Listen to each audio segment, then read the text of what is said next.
Hello everyone. The chapter which we are doing is chapter 4 of class 10 physics, and the topic which we are going to discuss today is the center of gravity.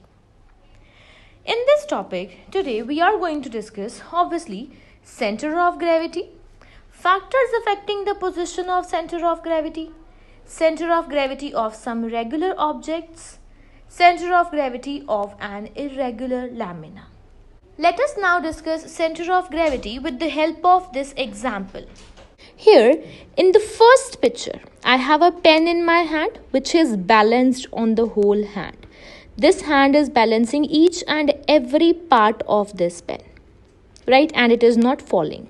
And in the second picture, I am obtaining the same effect by applying the force at one point, that is this point only. Here in this picture, the pen is balanced and each and every point of the pen is supported. Right, here in this picture, force is applied only at one point. That means we can suppose that whole weight of the pen is acting on this point. Right? So, center of gravity is a point where whole weight of a substance is supposed to be concentrated. So, we can say that this point is the center of gravity of this pen, as we are able to balance this pen at this point. Now, let's discuss the definition of center of gravity. Center of gravity is a point inside or outside the body where the whole weight of the body is supposed to be concentrated. Here we have a diagram. This is a body, an irregular body which is made up of little particles with weights W1, W2, W3 and so on. The total weight of the body can be obtained by adding all these weights, and this is the point where the whole weight of the body is supposed to be concentrated. That is, this is the center of gravity of the body. Next is the factors affecting position of center of gravity. In this diagram, according to its shape, we can see that this side the mass distribution is more.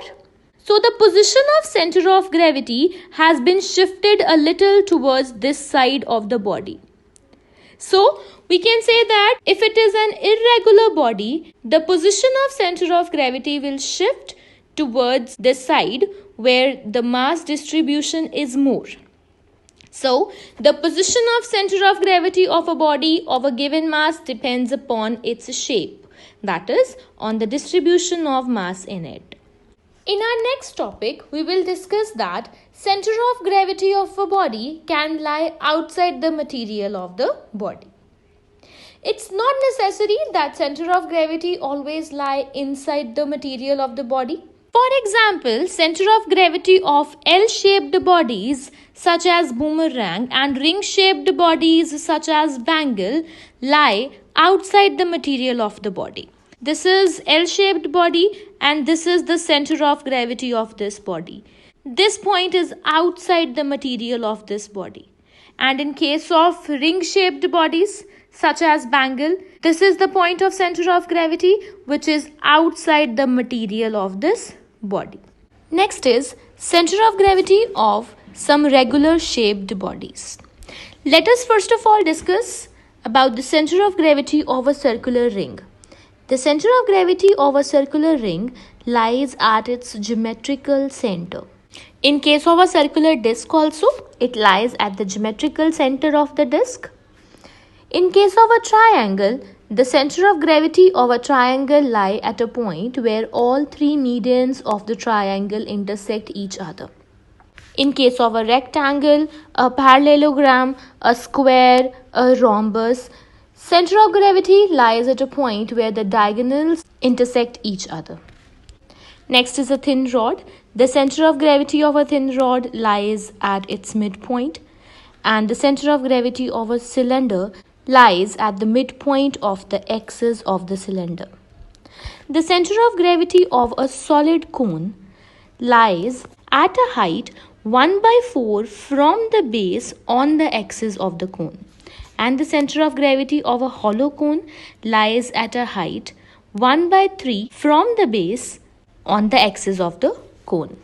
So these were the positions of center of gravities of some regular shaped bodies. Now, if we have an irregular lamina, how to find out the position of center of gravity in that case? To find out the position of center of gravity of irregular lamina, we use a method which is known as plumb line method. In this, let us take an irregular lamina for which the position of the center of gravity is to be determined. Let's make at least 3 holes near the edge of the lamina.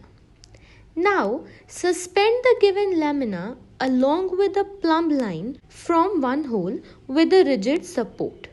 Check that the lamina is free to oscillate.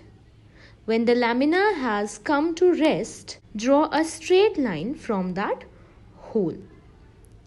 Now repeat the procedure by suspending the lamina through other 2 holes, and this is how we obtain 3 lines which intersect each other at this point.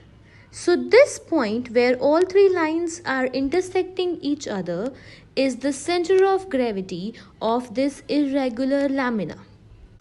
So this is how we find the center of gravity of irregular shaped bodies. Dear children, this was all about our today's topic. We'll continue with our next topics in our next video. Thank you so much.